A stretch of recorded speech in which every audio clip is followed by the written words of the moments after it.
1TV news.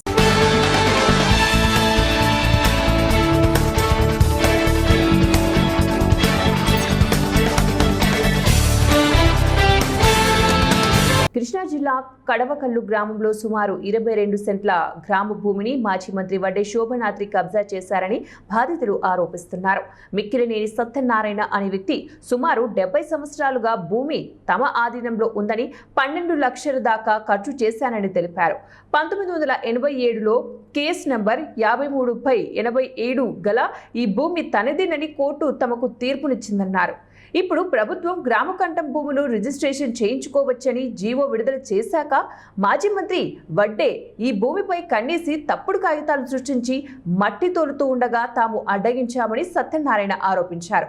Vadde అనుచరులు తమపై దాడి చేశారని కూడా తమకు మీడియా ద్వారానే న్యాయం చేయాలని, గతంలో వడ్డా ఎమ్మెల్యేగా మంత్రిగా పనిచేసినందున తమ పలుకుబడి ఉపయోగించుకుని తమను బెదిరిస్తున్నాడని, తమకు ప్రాణరక్షణ కల్పించాలని సత్యనారాయణ ఆరోపించారు. ఏమవుతుంది మీరు చెప్పారని చెప్పి మనం సురేష్ గారు వచ్చి ఎంఆర్ఓ గారు చెప్పారు డాక్యుమెంట్స్ బయటికి తీయమనండి, అవి తీసుకొస్తే హద్దులు వేసుకుని. ఏమండి డాక్యుమెంట్ కావాలంటే మనం సబ్ రిజిస్టర్ ఆఫీస్కి వెళ్ళి కాపీ అప్లికేషన్ పెట్టుకొని ఇస్తారు. అదేం సీక్రెట్ కాదు.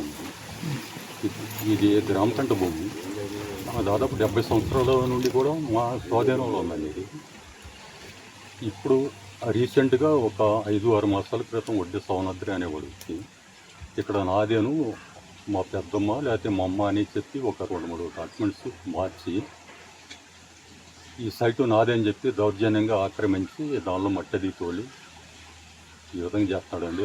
రౌడీజం చేశాడు. మమ్మల్ని నాకు దెబ్బలు కూడా తగిలినాయి. నాకు న్యాయం చేయాలి, మా స్థలాన్ని మాకు ఇప్పించాలి. ఇదే 1985లో కోర్టుకు వెళ్ళారండి. పొంగవరపు లక్ష్మణరావు, మిక్కిలిన రామారావు అని ఆయన. వాళ్ళు రోడ్డుకి తూర్పు వైపు ఉన్న లక్ష్మణరావు అని, పడమర వైపు రామారావు గారు ఉండేటట్టుగా మెజిస్ట్రేట్ చేర్పించాడు. ఆ ప్రకారం మేము ఉంటున్నామండి. దానిలో మెరపడి వేసాను నేను. దాదాపు ఒక 12 లక్షలు మెరకేశాను. ఇప్పుడు వచ్చి నాదేని అడ్డం తిరిగి ఈ విధంగా చేస్తాను.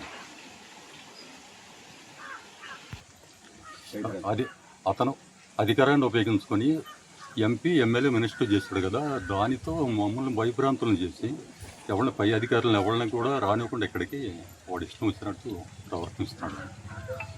సరే తీసుకుని మాకు అనుకూలంగా ఉండేటట్టు. చిత్తూరు జిల్లా బసిరెడ్డిపల్లి సమీపంలో మద్యం లోడుతో వెళ్తున్న ఓ వ్యాను అదుపు తప్పి బోల్టా పడిన సంఘటన చోటు చేసుకుంది. ప్రమాదంతో వాహనంలో ఉన్న మద్యం బాటిళ్లు రోడ్డుపై చెల్లాచెదురుగా పడిపోయాయి. విషయం తెలుసుకున్న స్థానికులు, అటుగా వెళ్తున్న ప్రయాణికులు పెద్ద సంఖ్యలో అక్కడికి చేరుకుని లిక్కర్ సీసాల కోసం ఎగబడ్డారు. కొందరు పెట్టెలతోనే తీసుకెళ్లగా మరికొందరు లుంగీలు, టవల్లో బాటిళ్లను నింపుకొని వెళ్లిపోయారు. మహిళలు కూడా ఈ హడావిడిలో పాల్గొనడం గమనార్హం. చివరికి పోలీసులు రంగప్రవేశం చేయడంతో కొన్ని సీసాలు మిగిలాయి.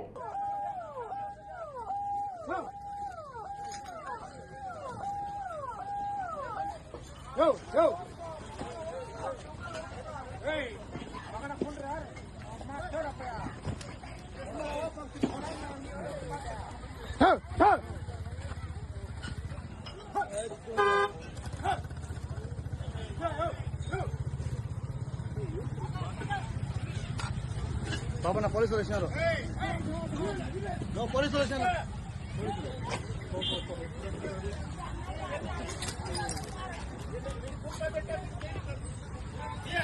సింగరేణి కాలరీస్ కంపెనీ లిమిటెడ్ లో సుమారు 1600 కోట్ల విలువైన 40 లక్షల టన్నుల బొగ్గు మాయమైందని BRS working president KT Rama Rao సంచలన ఆరోపణలు చేశారు.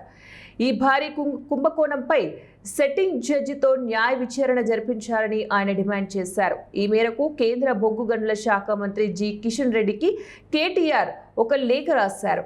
సింగరేణిలోని పలు స్టాక్ యార్డులలో బొగ్గు నిల్వల నిర్వహణలో తీవ్ర అవకతవకలు జరిగాయని కేటీఆర్ తన లేఖలో పేర్కొన్నారు. రికార్డుల ప్రకారం బొగ్గుపై సెస్ ఆదాయపు పన్ను చెల్లించినప్పటికీ క్షేత్రస్థాయి తనిఖీలలో నిల్వల మధ్య భారీ వ్యత్యాసం కనిపించిందని వివరించారు. ఈ వ్యవహారం వెనుక బొగ్గును అక్రమంగా తరలించి బహిరంగ మార్కెట్లో విక్రయించిన భారీ కుట్ర దాగి ఉందని ఆయన ఆరోపించారు. ఈ కుంభకోణం వెనుక ముఖ్యమంత్రి రేవంత్ రెడ్డి నేతృత్వంలోని రాష్ట్ర కాంగ్రెస్ ప్రభుత్వం హస్తం ఉందని, లేదా బాధ్యులను కాపాడేందుకు ప్రభుత్వం ప్రయత్నిస్తోందని కేటీఆర్ విమర్శించారు.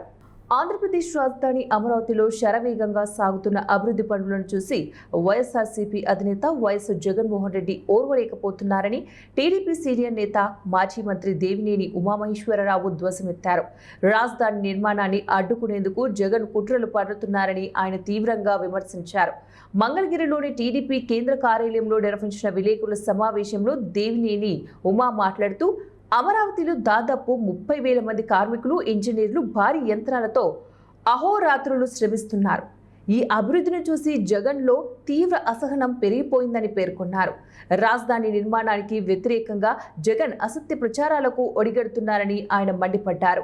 రష్యాలోని సెయింట్ పీటర్స్బర్గ్ అంతర్జాతీయ ఎకనామిక్ ఫోరం 2026 వేదికగా ఆ దేశ అధ్యక్షులు వ్లాదిమిర్ పుతిన్ సంచలన వ్యాఖ్యలు చేశారు. భారత్తో రష్యాకు ఉన్న సంబంధాలు ఎలాంటి రాజకీయ ఒత్తిళ్లకు లొంగవని ఆయన స్పష్టం చేశారు.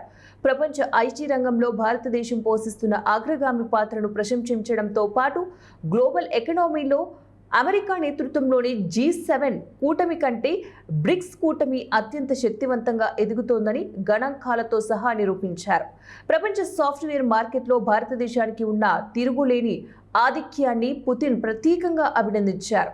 ఐటీ పరిశ్రమలలో గ్లోబల్ లీడర్గా ఉన్న మా అత్యంత కీలక భాగస్వామి భారతదేశానికి నేను స్వాగతం పలుకుతున్నాను. ప్రపంచ సాఫ్ట్వేర్ మార్కెట్లో భారత వాటా గణనీయంగా ఉంది. భారత ప్రజలు ఎంతో ప్రతిభావంతులు, ఉన్నత విద్యావంతులు. ముఖ్యంగా కోడింగ్, ఇతర సాంకేతిక రంగాలలో భారతీయుల సామర్థ్యానికి ప్రపంచవ్యాప్త ఖ్యాతి ఉందని పుతిన్ ప్రశంసల వర్షం కురిపించారు. ప్రపంచాన్ని వణికించే భవిష్యత్తు మహమ్మారులను ముందే తుదముట్టించే దిశగా వైద్య శాస్త్రం ఒక చారిత్రాత్మక విజయాన్ని అందుకుంది. ఏ కరోనా వైరస్ వేరియంట్ వచ్చినా తట్టుకునేలాగా కేంబ్రిడ్జ్ విశ్వవిద్యాలయం, DIOS, ఇన్వాక్స్ సంస్థ సంయుక్తంగా అభివృద్ధి చేసిన యూనివర్సల్ కరోనా వైరస్ ప్రయోగాత్మక వ్యాక్సిన్ మొదటి దశ హ్యూమన్ క్లినికల్ ట్రయల్స్ విజయవంతంగా పూర్తయ్యాయి. 39 మంది ఆరోగ్యవంతులైన వాలంటీర్లపై జరిపిన ఈ పరీక్షల్లో టీకా అత్యంత సురక్షితమైనదిగా తేలింది. వైద్య చరిత్రలో తొలిసారిగా పూర్తిగా కంప్యూటర్ సిమ్యులేషన్లు, ఆర్టిఫిషియల్ ఇంటెలిజెన్స్, మెషిన్ లెర్నింగ్ సాంకేతికతతో రూపొందించిన వ్యాక్సిన్ను మనుషులపై పరీక్షించడం ఇదే మొదటిసారి. ప్రపంచవ్యాప్తంగా ఉన్న సార్బెకో కరోనా వైరస్ కుటుంబానికి చెందిన వందలాది వైరస్ల జన్యు సమాచారాన్ని విశ్లేషించి శాస్త్రవేత్తలు ఒక శక్తివంతమైన సూపర్ యాంటీజెన్ను డిజైన్ చేశారు. కోవిడ్-19కు కారణమైన SARS-CoV-2తో పాటు గతంలో వచ్చిన సార్స్, భవిష్యత్తులో జంతువుల నుంచి మనుషులకు సోకే ప్రమాదమున్న గబ్బిలాల ద్వారా వచ్చిన కరోనా వైరస్లను సైతం ఇది సమర్థవంతంగా అడ్డుకుంటుంది. ధరల స్థిరీకరణ నిధి ఏర్పాటు కోసం వామపక్షాలు జిల్లా వ్యాప్తంగా నిరసనలకు పిలుపునిచ్చాయి. బద్వేలు స్థానిక CPM కార్యాలయంలో వామపక్ష పార్టీల సమావేశం నిర్వహించారు. కామ్రేడ్ ముడియం చిన్ని అధ్యక్షతన జరిగిన ఈ సమావేశంలో CPM, CPI, CPI నేతలు పాల్గొన్నారు. CPM జిల్లా కార్యదర్శి G. చంద్రశేఖర్ సమావేశం నిర్ణయాలను వెల్లడించారు. పెట్రోల్, డీజిల్, CNGపై కేంద్ర రాష్ట్ర పన్నులు తగ్గించాలని డిమాండ్ చేశారు. కేజీ బేసిన్ గ్యాస్లలో సగం వాటా రాష్ట్రానికి ఇవ్వాలని, ఎరువుల ధరలు తగ్గించాలని కోరారు. కార్పొరేట్ల రాయితీలు రద్దు చేసి ప్రజలపై భారాలు తగ్గించాలని అన్నారు. పెట్రోల్, డీజిల్ ధరల్లో సగానికి పైగా పన్నులే ఉన్నాయని ఎద్దేవా చేశారు. 12 ఏళ్ల బీజేపీ NDA పాలనలో పెట్రోల్, డీజిల్ ధరలు రెట్టింపయ్యాయని గుర్తు చేశారు. బీజేపీ, NDA ప్రభుత్వాలు రాజ్యాంగం ప్రకారం పనిచేయడం లేదని విమర్శించారు. యునెస్కో ప్రకారం దేశంలో 25% మంది ఆకలి సమస్య ఎదుర్కొంటున్నారని తెలిపారు. ప్రభుత్వం వద్ద కంటే కార్పొరేటర్ల వద్ద ఎక్కువ సంపద పోగుపడుతోందని ఆరోపించారు. ప్రతి ఒక్కరికి కూడా పని, ఉపాధి, గౌరవ వేతనం అందించడం ప్రభుత్వ బాధ్యతలన్నారు. ప్రజలు మౌనం వీడి గొంతు విప్పాలని, ప్రజా చైతన్యం మీదనే ప్రజాస్వామ్యం ఆధారపడి ఉందని పిలుపునిచ్చారు. ఎన్నికలను కులం, మతం, డబ్బు, అధికారం ప్రభావితం చేస్తున్నాయని, భ్రమలు సృష్టిస్తున్నారని మండిపడ్డారు. దేశవ్యాప్తంగా వామపక్ష పార్టీలు 9 ఢిల్లీలో సమావేశమై పెరిగినటువంటి పెట్రోలు, డీజిల్, గ్యాస్ ధరలతో పాటు నిత్యావసర వస్తువులు ధరలు కూడా పెరిగినందుకు నిరసనగా జూన్ 9వ తేదీన దేశవ్యాప్తంగా నిరసన ఆందోళన కార్యక్రమాన్ని పిలిపించాయి. ఇందులో ప్రధానంగా గతంలో జరిగినటువంటి 5 రాష్ట్రాల ఎన్నికల ముందే ఈ ధరలు పెంచాలని చెప్పి Narendra Modi, BJP, NDA government ప్రయత్నం చేసింది. ఎన్నికలు ఉన్నాయి, నష్టం జరుగుతుంది, ఓట్లు సీట్లు దృష్టిలో పెట్టుకొని వాళ్ళు పెంచకుండా తాత్కాలికంగా ఆపారు. వాళ్ళ నిజస్వరూపం ఇప్పుడు ఎన్నికల తర్వాత బహిర్గతమైంది.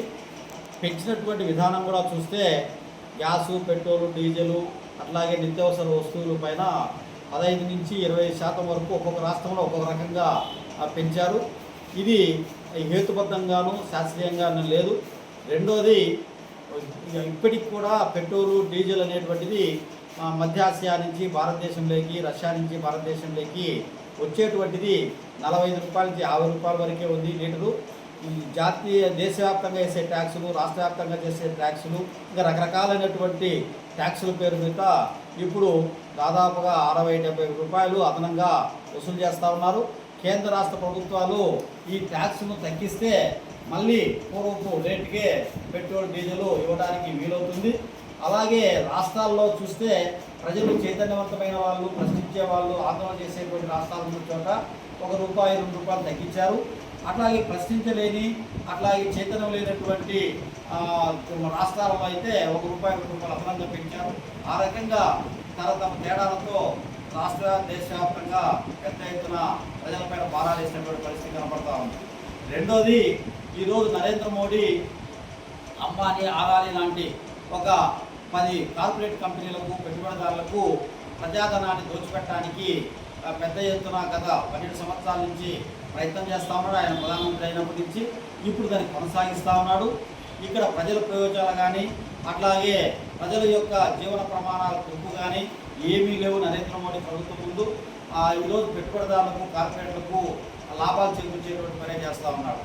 మూడోది, ఈరోజు Narendra Modi, BJP, NDA government అనుబంధంగా ఉన్నటువంటి ఇతర మిత్ర పార్టీలు కూడా, టీడీపీ, జనసేన లాంటి పార్టీలు కూడా బీజేపీ చేస్తున్నటువంటి దుర్మార్గాలు కానీ, బీజేపీ చేస్తున్నటువంటి ప్రజల చేస్తున్న భారాలు కానీ, బీజేపీ చేస్తున్నటువంటి పిట్ ప్రోకో ఈ కార్పొరేట్లో ఊడియం చేసేటువంటి విధానాలపైన కూడా ఎటువంటి కూడా ప్రశ్నించేటువంటి, నోరెత్తేటువంటి పరిస్థితి లేదు. ఈ రాష్ట్రంలో స్పెసిఫిక్గా ప్రతిపక్షంగా ఉన్నటువంటి వైసీపీ పార్టీ కూడా ఆ పాత్ర తీసుకోకుండా ఈరోజు బీజేపీ, ఎన్డీఏ అనుకూల వైఖరే వ్యవహరిస్తూ ఉంది.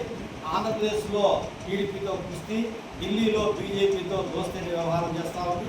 ఇది మనం ప్రజలందరూ కూడా గమనిస్తూ ఉన్నాం. అట్లాగే మూడో విషయం ఏంటంటే మనం గమనించాల్సింది, జనసేన పార్టీ ఈరోజు పెద్ద ఎత్తున పవన్ కళ్యాణ్ ఆయన పరిణితి చెందినటువంటి ఆలోచనతో రకరకాలైనటువంటి పిచ్చి పిచ్చి కామెంట్ చేస్తూ ఉన్నాడు. ప్రొఫెసర్ నాగేశ్వరరావు పైన అనవసరమైన కామెంట్ చేస్తూ ఉన్నాడు. దాన్ని సిపిఎం పార్టీ ఖండిస్తూ ఉంది, వామపక్ష పార్టీలు ఖండిస్తూ ఉన్నాయి, సిపిఐ లిబరేషన్ అన్ని పార్టీలు కూడా ఖండిస్తూ ఉన్నాయి. అలాగే లోకేష్, చంద్రబాబు నాయుడు టూరిజానికి, కమ్యూనిజానికి తేడా లేకుండా మాట్లాడుతూ ఉన్నారు. కమ్యూనిజం అనేటువంటిది, సోషలిజం అనేటువంటిది ఒక భావజాలం కాదు, ఒక ఆచరణాత్మకమైనటువంటి ఒక సమాజ నిర్మాణానికి సంబంధించిన అంశము. దాని మీద అవగాహన లేకుండా టూరిజంతో కంపారిజేషన్ చేస్తూ ఉన్నారు. వాళ్ళ అవగాహన రహితం అనేటువంటిది ఈరోజు పెద్ద ఎత్తున బాధితమవుతూ ఉంది. అట్లాగే చివరిగా ఏమిటంటే, ఈరోజు దేశవ్యాప్తంగా పెరిగినటువంటి ఈ పెట్రోలు, డీజిలు, అట్లాగే నిత్యావసర వస్తువుల స్థిరీకరణ నిధి ఒకటి ఏర్పాటు చేస్తామని చెప్పి 2014 ఎన్నికల ముందు నరేంద్ర మోడీ దేశవ్యాప్తంగా చెప్పాడు. 2014 అయిపోయింది, 2019 అయిపోయింది, 2026 18వ సార్వత్రిక ఎన్నికలు అయిపోయినాయి. ఇప్పటి వరకు కూడా ధరల స్థిరీకరణ నిధి అనేటువంటిది దేశంలో ఎక్కడా ఏర్పాటు చేయలే. కాబట్టి నరేంద్ర మోడీ ఎన్నికలు ఇచ్చినటువంటి వాగ్దానాన్ని నిలబెట్టుకోలేదు. ఇది ప్రధానంగా గమనిస్తున్నటువంటిది. నరేంద్ర మోడీ పరిపాలన ప్రధానంగా రాజ్యాంగ వ్యతిరేకంగా ఉంది. అట్లాగే ఈరోజు మత ఉన్మాదాన్ని ప్రేరేపించే విధంగా ఉంది. అట్లాగే ప్రజలపైన భారాలు వేసే విధంగా ఉంది. ఈ నరేంద్ర మోడీ ప్రభుత్వానికి రేపు రాబోయేటువంటి ఎన్నికల్లో ప్రజలు గుణపాటు చెప్తారని చెప్పి సిపిఎం, అట్లాగే సిపిఐఎంఎల్ లిబరేషను, మొత్తం వామపక్ష పార్టీలు హెచ్చరిస్తూ ఉన్నాయి. జి చంద్రశేఖర్, సిపిఎం జిల్లా కార్యదర్శి, కడప, మర్రే. మార్కాపురం జిల్లా కేంద్రంలోని ఓ ప్రైవేటు కళాశాలలో కెమిస్ట్రీ ఫ్యాకల్టీగా పనిచేస్తున్న కుందూరు రామాంజనేయ రెడ్డి అనే వ్యక్తి విద్యార్థిని వద్ద నుంచి బంగారు ఆభరణాలు బలవంతంగా అపహరించిన కేసులో మార్కాపురం పోలీసులు అరెస్టు చేశారు. పోలీసుల కథనం ప్రకారం నిందితుడు గత 2 సంవత్సరాలుగా కళాశాలలో కెమిస్ట్రీ అధ్యాపకుడిగా పనిచేస్తూ చదువులో సహాయం చేస్తానని, మార్కులు మెరుగుపరుస్తానని నమ్మబలికి ఓ విద్యార్థినితో సన్నిహితంగా వ్యవహరించాడు. ఈ క్రమంలో జనవరి 1వ తారీఖున విద్యార్థి ధరించిన బంగారు ఆభరణాలను పరిశీలిస్తానని చెప్పి స్టాఫ్ రూమ్లోకి తీసుకుని వెళ్లి వాటిని బలవంతంగా స్వాధీనం చేసుకున్నాడు. అంతేకాకుండా ఈ విషయాన్ని బయట చెప్పినా, తల్లిదండ్రులకు చెప్పినా పరీక్షలో ఫెయిల్ చేస్తానని, అవసరమైతే ప్రాణహాని కలిగిస్తానని బెదిరించినట్లు విచారణలో వెల్లడైంది. భయంతో విద్యార్థిని కొంతకాలంగా విషయాన్ని గోప్యంగా ఉంచగా తల్లిదండ్రుల ఒత్తిడితో జరిగిన విషయాన్ని వెల్లడించింది. విద్యార్థిని ఫిర్యాదు మేరకే కేసు నమోదు చేసిన మార్కాపురం పోలీసులు అన్ని కోణాల్లో దర్యాప్తు చేపట్టి జూన్ 4వ తారీఖున నిందితుడిని అదుపులోకి తీసుకున్నారు. అతని వద్ద నుంచి 52.341 గ్రాముల బంగారు ఆభరణాలను స్వాధీనం చేసుకోగా వాటి విలువ సుమారు 8.32 లక్షలుగా గుర్తించారు. అందరికీ నమస్కారం.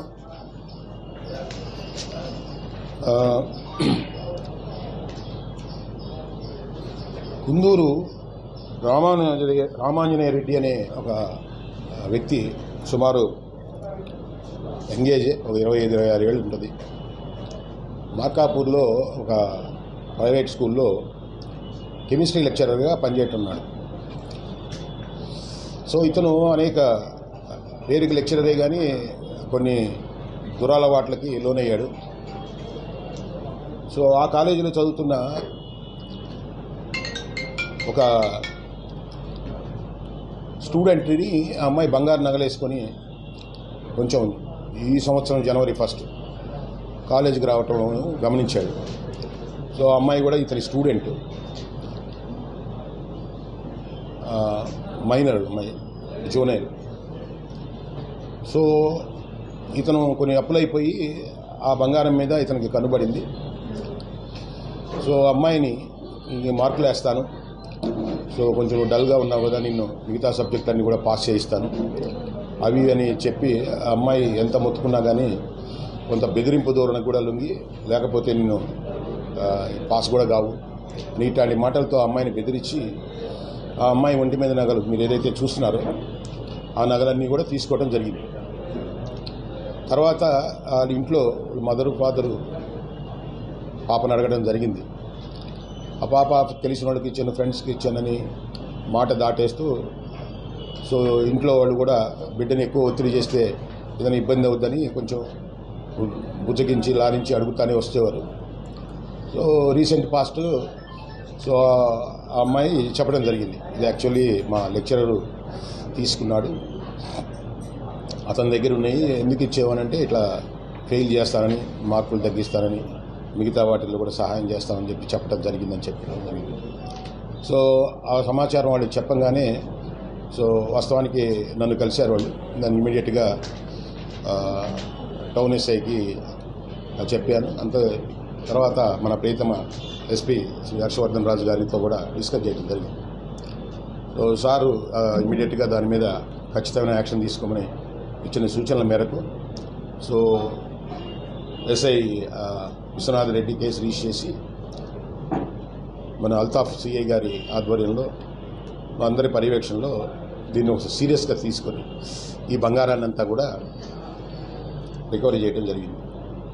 సో నేను అటు దినం అరెస్ట్ చేశాము, ఇతన్ని రిమాండ్ చేయడం జరుగుతుంది. యాక్చువల్గా ఇలాంటి ఇష్యూస్ అంతకుముందు కూడా 1-2 సర్వీస్లో నేను చూడటం జరిగింది. అవన్నీ కూడా మనం మెన్షన్ చేయకూడదు. అక్కడ కూడా మైనర్ మహిళలే బాలులు ఇన్వాల్వ్ అయ్యారు. అందరూ కూడా తల్లిదండ్రులు కూడా ఈ కాలేజీలకు పంపించేటప్పుడు అట్లాగే ఆ పిల్లలు అక్కడ వాతావరణం ఎలా ఉందని కానీ, అట్లాగే కాలేజీ యాజమాన్యం ఒక లెక్చరర్గా ఒక అధ్యాపకుని నియమించుకునేటప్పుడు అతని క్యారెక్టర్ యాక్సిడెంట్స్ ఏంటని కానీ, అసలు ఏం జరుగుతుందనే విషయాలు కొంచెం గట్టిగా పరిశీలించుకోకుండా ఇట్లా జరిగితే ఇలాంటి ఇన్సిడెంట్స్ జరుగుతూనే ఉంటాయి. ఇదేదో ధైర్యం చేసి వాళ్ళు పోలీస్ స్టేషన్కి వచ్చి పోలీస్కి ఇన్ఫామ్ చేశారు కాబట్టి ఈ కేసు బయటపడింది. సో ఈ నిందితుని గురించి మేము ఆరాధిస్తే ఇలాంటి ఇన్సిడెంట్స్ ఏమైనా గతంలో చేశాడా, సో ఈ యొక్క అమ్మాయి అయినా ఇంకేమైనా వేరే మహిళలతో కూడా ఇలాంటి పనులు ఏం చేశారు అనేది కూడా దర్యాప్తులు కొనసాగుతున్నాయి. సో కాబట్టి కొంచెం తల్లిదండ్రులు కానీ కాలేజీ యాజమాన్యాలు కానీ పిల్లల ఎడలు కానీ అక్కడ ఉండే వాతావరణం ఎడలు కానీ కొంచెం అప్రమత్తతగా ఉండాలని చెప్పేసి మీ ద్వారా ప్రజలందరికీ తెలియజేస్తున్నాను. Thank you. కడప జిల్లా బద్వేలుపట్నంలోని గోపవరం మండలం శ్రీనివాసపురం శ్రీ రాచపూడి నాగభూషణం ఐటీఐ కళాశాల పర్యావరణ పరిరక్షణ కార్యక్రమంలో భాగంగా ముఖ్య అతిథులుగా Kadarvalli range officer Nayum Ali, MPDO Sridhar, principal Gangaraju హాజరయ్యారు. పచ్చని భవిష్యత్తు కోసం ప్రతి ఒక్కరూ కూడా పర్యావరణ పరిరక్షణకు కృషి చేయాలని అటవీ శాఖ పిలుపునిచ్చింది. ప్రపంచ పర్యావరణ దినోత్సవం 2026 వేడుకలను బద్వేలు రేంజ్ అటవీ శాఖ ఘనంగా నిర్వహించారు. జిల్లా అటవీ అధికారి ఆదేశాలతో ఏపీ జీవ వైవిధ్య మండలి సహకారంతో ఈ కార్యక్రమం జరిగింది. పర్యావరణ పరిరక్షణ, జీవ వైవిధ్యం, వాతావరణ మార్పులపై విద్యార్థులకు అవగాహన కల్పించారు. అతిథులు, విద్యార్థులు కలిసి కళాశాల ప్రాంగణంలో మొక్కలు నాటి పచ్చదనానికి శ్రీకారం చుట్టారు. అనంతరం విద్యార్థులతో సీడ్ బాల్స్ తయారీ కార్యక్రమాన్ని నిర్వహించారు. సీడ్ బాల్స్ ద్వారా అటవీ ప్రాంతాల్లో వృక్ష సంపద పెంచే విధానాన్ని వివరించారు. జీవ వైవిధ్యం ప్రకృతి సమతుల్యతకు మూలం అని కాదర్వలి తెలిపారు. సమావేశం జరుపుకొని ఐక్యరాజ్య సమితి మనం పర్యావరణాన్ని రక్షించుకోవాలి, దీన్ని ప్రపంచ దేశాలకు సెండ్ చేయాలి, ప్రపంచ దేశాలకు ఇన్ఫర్మేషన్ అనేది సెండ్ చేయాలనే ఉద్దేశంతో 1973 జూన్ 5న ఒక డేట్ని ఫిక్స్ చేసుకున్నాను అనమాట. ప్రతి సంవత్సరం జూన్ 5వ తేదీన పర్యావరణాన్ని మనం పరిరక్షించుకోవాలి, లేకపోతే కనుక మన భావి తరాలకు మనం ఏమి ఇవ్వలేము. సార్ వాళ్ళు చెప్పినట్టు అప్పుడున్న ఉష్ణోగ్రత కంటే ఇప్పుడున్న ఉష్ణోగ్రత అనేది చాలా విధాలుగా పెరిగిందనమాట. అప్పుడు 33, 36 లేదా 30 ఉండేది, ఇప్పుడు 45, 50 ఉంది. మనం కోవిడ్లో అలా చూస్తాం ఈ సెంటిగ్రేడ్స్ అన్నీ, కానీ మన ఇండియాలో ఇప్పుడు చూస్తున్నాం. కాబట్టి వీటిని మనం రిమూవ్ చేయాలంటే ప్రతి ఒక్కరు బాధ్యతగా తీసుకొని ప్రతి ఒక్కరు మన వంతుగా 2 సంవత్సరాలు అవుతుంది బిఎంసి కమిటీ ఏర్పరిచినప్పటి నుంచి నేను ఇంతకుముందు తిరుపతికి ఈ సమావేశానికి కూడా వెళ్ళాను. మా మెంబర్స్ని కూడా తీసుకెళ్ళాము. అప్పుడు సర్పంచ్ గారు ఉన్నారు, వారిని కూడా తీసుకోవడం వెళ్ళడం జరిగింది. అక్కడ అన్నీ చెప్పడానికి చాలా చక్కగా అన్నీ ఉంటాయి, కానీ కింది స్థాయికి వచ్చే లోపల అవి జరగడం కష్టంగా ఉంది. కానీ అలాగే వదిలేస్తే కాదు, మనం వచ్చినాము వెళ్ళినాము అనకుండా ఈ కార్యక్రమానికి వచ్చినప్పుడు మనం ఇంటికి వెళ్ళిన తర్వాత మనం ఏం చేసినామనేది ఒక్కసారి ఆలోచించుకోవాలా. ఇక 2 విషయాలు చెప్తా. మాకు ఈ కమిటీ తరఫున మా ఈ బాడీలో అంటే మాకు ఈ బయో కమిటీ మెంబర్స్ మేనేజ్మెంట్ ద్వారా మాకు ఒక అమౌంట్ ఏర్పాటు చేసినారు. దానికి సంబంధించి ఇందాక సార్ చెప్పినట్టు 21,000 జమ అయింది. దానికి మాకు సార్ చెప్పినట్టు 2 పెద్ద బాయిలు ఉన్నాయి సార్. డౌన్లోడ్ చేయండి. ఒక బీరువాకు అంటే ఒకటి మీకు బయోడైవర్సిటీ కమిటీ ఉంది అక్కడ విలేజ్ది అనే ఉద్దేశంతో ఎక్కడన్నా ఒక బోర్డు రాసి అక్కడ పెట్టండి, ఒక బీరువా పెట్టండి, రికార్డులు పెట్టుకునేదానికి 4 చైర్లు మీకే వాడుకోండి. ఎప్పుడైనా నెలకు ఒకసారి ఊర్లో మీకు ఎప్పుడైనా టైం దొరికితే అందరూ కూర్చొని ఏమబ్బా అక్కడ ఏమన్నా చెట్లు మనకు ఖాళీ స్థలం ఉంది కదా పంచాయతీలో నాడదామా, ఈ లెక్క వాడుకోండి. ఎక్కడన్నా ఇప్పుడు మీరు చెప్పినట్టు కుంటలు ఉన్నాయి, ఇట్లా బాయిలు ఉన్నాయి, చాలా ఇంపార్టెంట్ అవి మనం అనుకుంటాం పాడుపడిపోయిన పని ఏమి, కానీ అది మళ్ళీ రీజనరేట్ అవుతుంది. ఇప్పుడు మీరు చెప్పినారు కదా 5-6 ట్రాక్టర్లు ఎత్తినామని, దానికి అంత ఇంతో 10 రూపాయలు ఖర్చు పెట్టింటారు కదా, అది అక్కడి నుంచో జేబీలో నుంచో లేకుంటే దాతల నుంచో ఉంటుంది. ఏమి అట్లాంటి అవసరం కూడా లేదు, దీంట్లో నుంచి వాడండి. సో అట్లాంటి ఏదన్నా 4 చేసినా కూడా దానికి ఫ్యూచర్లో లాభం ఉంటుంది. ప్రపంచ పర్యావరణ దినోత్సవ సందర్భంగా కాలుష్య నియంత్రణకు సైకిల్ వినియోగమే ఉత్తమ మార్గమని ఏలూరులో సైకిల్ ఎమ్మెల్యే బడే చంటి తొక్కారు. అదేవిధంగా ప్రకృతిని కాపాడటం ప్రతి ఒక్కరి బాధ్యత అని చాటుతూ మొక్కలు నాటారు. ప్రపంచ పర్యావరణ సందర్భంగా ఏలూరు నగరంలో బడేటి చంటి పంపుల చెరువు వద్ద ఉన్న కృష్ణా కాలువ ఒడ్డున మొక్కలు నాటారు. ఈ సందర్భంగా ఎమ్మెల్యే మాట్లాడుతూ భావితరాల బంగారు భవిష్యత్తు కోసం ఇప్పుడు తీసుకునే స్ఫూర్తివంతమైన నిర్ణయాన్ని ఆదర్శవంతంగా అమలు కావాలనేది తమ అభిమతమని తెలిపారు. పంపుల చెరువు ప్రాంతంలో కూటమి నాయకులు, కార్పొరేషన్ అధికారులతో కలిసి మొక్కలు నాటారు. అంతేకాకుండా వాటికి గార్డులను కూడా ఏర్పాటు చేశారు. ఈ సందర్భంగా ఎమ్మెల్యే మాట్లాడుతూ హరిత ఏలూరు నిర్మాణంలో పర్యావరణ పరిరక్షణ కోసం ప్రజలంతా ముందుకు రావాలని పిలుపునిచ్చారు. కార్పొరేషన్ అదేవిధంగా ఏలూరు నగర కార్పొరేషన్ డిప్యూటీ మేయర్ గారు, పాలకవర్గ సభ్యులు, అదేవిధంగా Eluru urban development authority chairman గారు, మార్కెట్ చైర్మన్ గారు, వివిధ రకాల పట్టణ ప్రముఖులు అందరూ కూడా ఈరోజు ప్రపంచ పర్యావరణ దినోత్సవాన్ని పురస్కరించుకొని మొక్కలు నాటే కార్యక్రమానికి వచ్చినందుకు వారందరికీ ధన్యవాదాలు తెలుపుకుంటూ ఈ వారం రోజుల్లో ఏలూరు కార్పొరేషన్ పరిధిలో కృష్ణకాలువ గట్టంపడి కానివ్వండి, అదేవిధంగా ఇతర ఖాళీ స్థలాలు ఎక్కడైతే ఉన్నాయో ఇప్పటికే దాదాపు 900 దాకా ఎక్కువ ఎత్తున్నటువంటి 6 అడుగుల కంటే ఎత్తున్నటువంటి మొక్కల్ని ఐడెంటిఫై చేసి ప్రొక్యూర్ చేయడం జరిగింది.